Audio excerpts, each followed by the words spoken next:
नमस्कार दोस्तों, मैं अंशुल पांडे बाबा लॉज़ में आप सभी का स्वागत करता हूँ। दोस्तों, जो अब क्रिमिनल लॉ है, सीआरपीसी की जगह जो है प्रोसीजर में अब बीएनएसएस आ चुका है।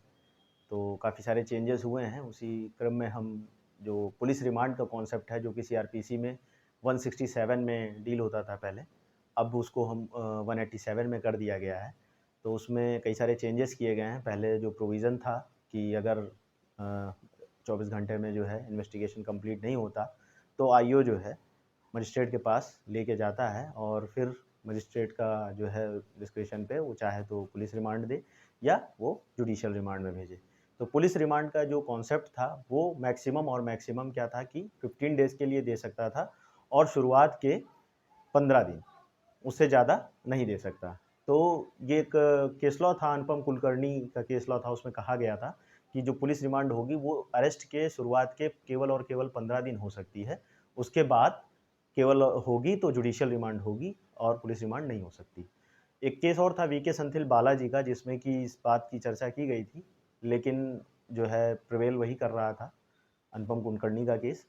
तो कहीं न कहीं उसकी गाइडलाइंस भी थी और अब एक मेजर चेंज कर दिया गया है, जो कि हम 167 एक में पढ़ते हैं, 2 में ये आती है उसके प्रोविज़ो में। एक डिफ़ॉल्ट बेल का भी कॉन्सेप्ट हम साथ ही साथ पढ़ते हैं वहाँ पर, कि अगर 10 वर्ष से ऊपर का कोई पनिशेबल ऑफ़ेंस है, 10 साल से ऊपर के इम्प्रिज़नमेंट से, और वहाँ पर अगर जो है 10 वर्ष से ऊपर मृत्युदंड या लाइफ़ इम्प्रिज़नमेंट, तो वहाँ पर अगर 90 दिवस में जो है नहीं कंप्लीट हो पा रहा है इन्वेस्टिगेशन, और अगर 10 वर्ष से नीचे का कोई ऑफ़ेंस है, वहाँ पर 60 दिन में इन्वेस्टिगेशन कंप्लीट नहीं हो पाता है, तो वहाँ पर एक्यूज़्ड का राइट जो है आ जाता है डिफ़ॉल्ट बेल के लिए, जिसको चूक ज़मानत कहते हैं। तो वो ज़मानत के उपबंधों के अधीन रहते हुए बेल के लिए हकदार हो जाता है।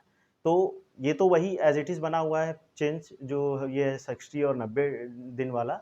लेकिन जो एक चेंज किया गया रिमांड में, जो शुरुआत के केवल और 15 दिन बात कही जाती थी कि पुलिस रिमांड केवल और केवल 15 दिन हो सकती है शुरुआत के, उसमें एक चेंज ये कर दिया गया है कि जो 90 दिन का टाइम है, 10 वर्ष से ऊपर के ऑफेंसेस में जो जुडिशियल कस्टडी 90 दिन दी जा सकती थी, तो उन 90 दिनों में किन्हीं भी शुरुआत के 60 दिन में वो 15 दिन का पुलिस रिमांड हो सकता है।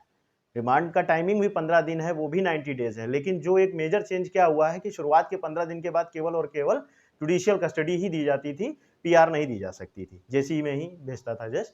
तो अब क्या हो गया है, उसको चेंज करके वो 90 दिन वाले में शुरुआत के 60 दिन तक कभी भी जो है उसको मिल सकती है 15 दिन की पुलिस रिमांड, और जो 10 वर्ष से कम के ऑफेंसेस हैं जिनमें कि 60 दिवस में इन्वेस्टिगेशन कंप्लीट हो जाना आवश्यक है, वहाँ पर शुरुआत के 40 दिन तक कभी भी उसको पुलिस रिमांड दिया जा सकता है। ये एक मेजर चेंज हुआ है, बाकी और कोई चेंज नहीं हुए हैं 167 और 197 में, ये एक मेजर चेंज हुआ है। तो दोस्तों, ये हम डिस्कस किए हैं यहाँ पर आपसे। अगर वीडियो हमारा पसंद आया हो तो चैनल को लाइक करें, शेयर करें, सब्सक्राइब करें। धन्यवाद।